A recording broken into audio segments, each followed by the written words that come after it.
তো কারা কারা লাইফে চাকরি করতে চাও হাত তোলো।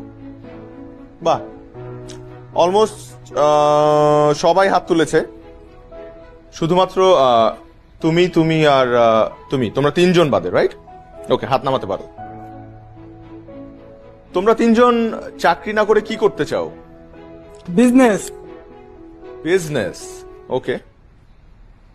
তাহলে বাকিদেরকে একটা সাজেশন দেই, তোমরা আজকেই তোমাদের সিভি গুলো এই তিনজনকে দিয়ে রাখো, কারণ একটা সময় এই তিনজনের কাছেই তোমাদের যেতে হবে চাকরির জন্য।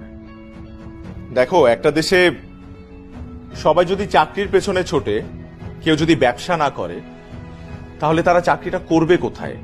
তাদেরকে চাকরিটা দেবে কে? সরকারের পক্ষে তো সবাইকে সরকারি চাকরি দেওয়া পসিবল না, তাই না? এখন একটা দেশের ইকোনমি বা তার জিডিপি পুরোপুরি নির্ভর করে তার দেশের উৎপাদন ও ব্যবসার উপর।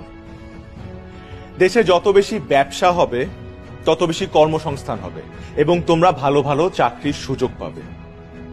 তারপর আমি খেয়াল করেছি যে সবার একটা ভ্রান্ত ধারণা আছে যে বিজনেস করলে বড়লোক হওয়া যায়, বা মানুষ ব্যবসা করে শুধুমাত্র বড়লোক হওয়ার জন্য। কিন্তু বিষয়টা কিন্তু তা নয়।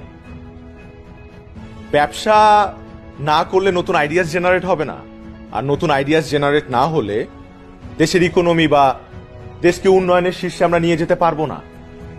তো এই কারণে বলছি যে সবাই চাকরি চাকরি করো না, মাথা থেকে এই ভূত ছেড়ে ফেলো, উদ্যোক্তা হও, বি অ্যান এন্টারপ্রেনার।